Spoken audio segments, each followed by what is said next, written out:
Joining me is the Secretary General of the Council of Europe, Alain Berset.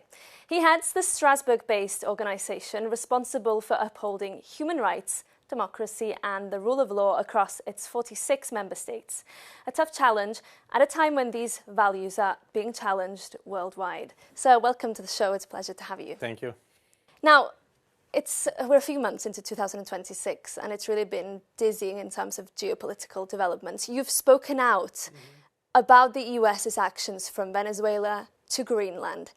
Where does this new world order that's emerging leave Europe? You know, I think we are not used to experience this acceleration. You know, things are happening that would have been impossible a few years ago. And I think it's just a follow-up of different years, what I called a kind of perfect storm. You know, since many years we are going from a crisis to another crisis. And it's very difficult to have perspective in this. And maybe, I'm not sure, but my impression is that 26 could be a kind of rupture. Strong rupture. What does it mean? It doesn't mean that it is the end of the world. It means that we are in a chaotic situation and probably we will have to organize some adaptation to see how we can really make sure that what we want to have as ways of living for our societies, for our continent will be strong in the future. And where does this leave the Council of Europe? Can Europe continue to be this beacon for democracy, rule of law in this new world order? Yeah, who else? You know, I mean, the Council of Europe comes from this very brutal history of the Second World War. And just after this, I mean, it was clear that if we want to live in a world where this never happen again, it's difficult to make sure that. But we had to start with organizing societies, the rights to have this convergence between European societies. And it is now in history about more than 75 years. But the Council of Europe was created exactly for those kind of tough times, what we also have now. And I think that more than before, today it is important to reaffirm the support that we have for this way of life. You were very vocal when Donald Trump was threatening Greenland. That's kind of been diffused slightly. Yeah. But I know you met with Donald Trump when you were previously the Swiss president during Donald Trump's first term. If you were to meet with him again today, how do you think that conversation would go? First thing, I can't remember, as I met him for a bilateral meeting in 2018, he was mentioning exactly what's happening today. He was mentioning trade balance. He was mentioning Greenland. He was mentioning this, but not maybe able to make it happen. Today it is different. And I mean, we need not only to take this seriously, but also to think about what it means for the world we want to live in. If we have strong allies trying or starting to threaten also sovereignty of European territory, what does it mean for the world we are living in? I think we must be strong, we must be united, and to try to define together what we want to achieve together in 5 or 10 years, not only on defense issues, not only on commercial issues, but also about the values we want to see developing on the continent. So you do believe that transatlantic relationship has to be upheld? That is the future of Europe, or does it need to look elsewhere? You know, I'm quite sure that also, I think, what would be the alternative for the US if you think on the long term? I mean, it's quite clear that the best possible alliances for the US is Europe. Or I don't see the alternative. I mean, if we just think in their perspective, what are you looking for? I mean, China, Russia, what would be stable in the long term? That's why I'm sure that it will remain a strong relation between US, North America, and Europe. But in this kind of stress test that we have now, we must stay confident and clear and strong. I want to pivot to human rights. The convention, the European Convention on Human Rights, is a real cornerstone of your institution. It is. Is it facing a moment of reckoning? It is a living instrument. And when we see some tensions on the continent, when we see some tensions developing, it is absolutely logic. It is because it is an instrument that counts. It is logic that we have also some discussions about the system of the conventions, about what we want to develop together. You know, this European Convention on Human Rights, it is a major achievement of European societies over centuries. Really, you probably mentioned the discussion on migration. migration, it is an issue, it is a concern in, a majority of member states. It is then logic that we are able to take this, but we need to be able to do this properly and to channel this discussion for making it productive. So to be concrete, 9 EU countries have called on the court to review how it interprets the convention. You say it's a living instrument. Yeah. Does that mean it's open to reinterpretation? I think it is clear that migration is an issue and a concern in the majority of the member states. And if it is a concern, it is only logic that we are able to have some platforms where it is possible to address this at the political level. But I was clear with this intervention, this letter, the way they choose to act is wrong. It is not possible and not good to start making political pressure on the court. What would you say if, when a tribunal in a country is taking a decision, if it is not in the sense what the government was expecting, that the government will make a pressure and say, please change your decision. It is not okay. It is not the way we want to see rule of law implemented. We should have the courage to start a political discussion and then to see what it happens.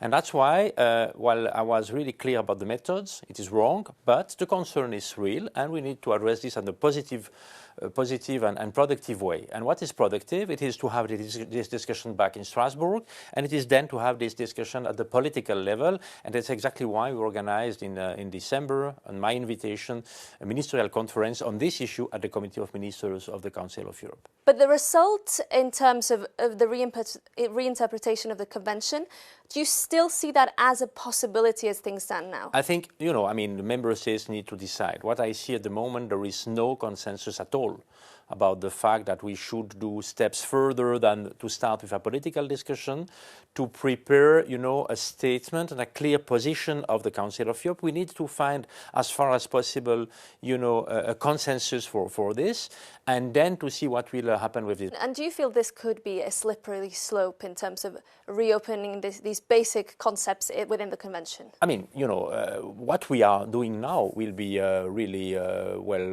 extremely observed. What will happen now with migration, it would be possible for other countries to to choose the same way, maybe to put in discussion other rights.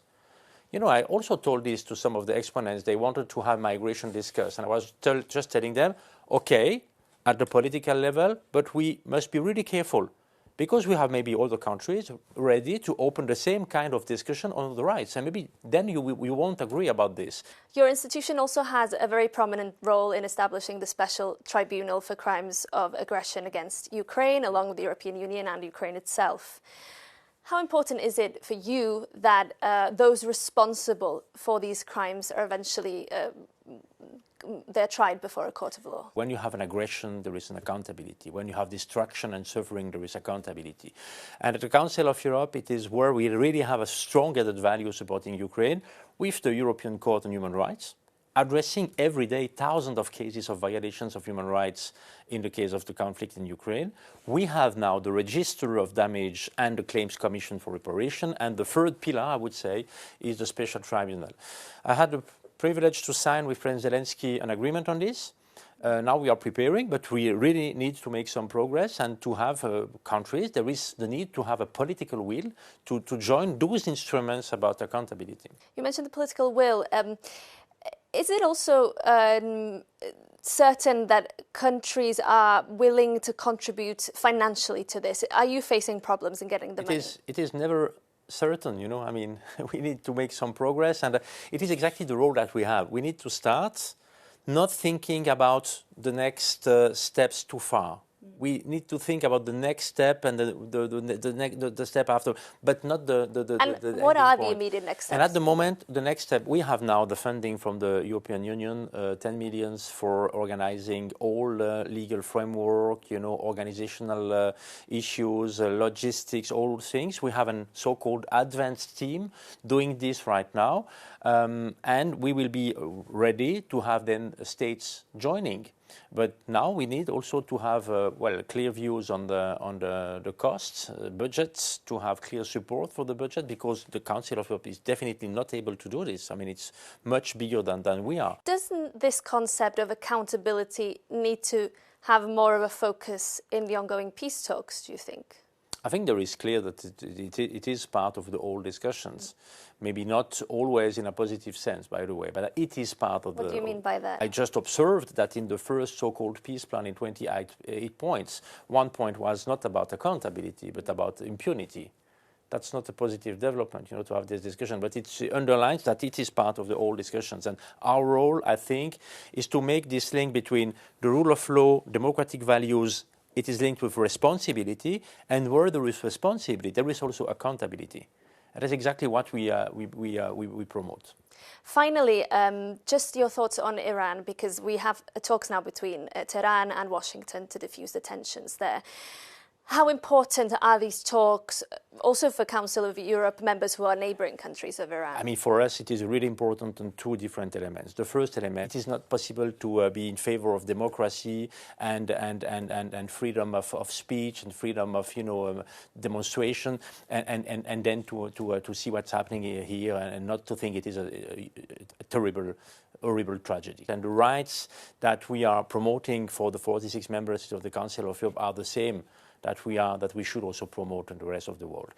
Second point is about the regional stability. We have at the Council of Europe 3 countries with borders with Iran.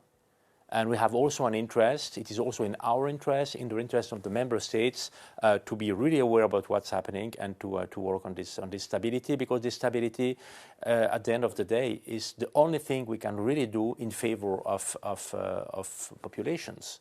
And why are we doing all this?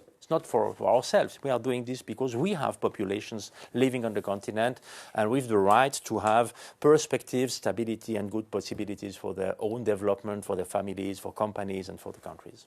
Alain Berset, thank you so much. Thanks.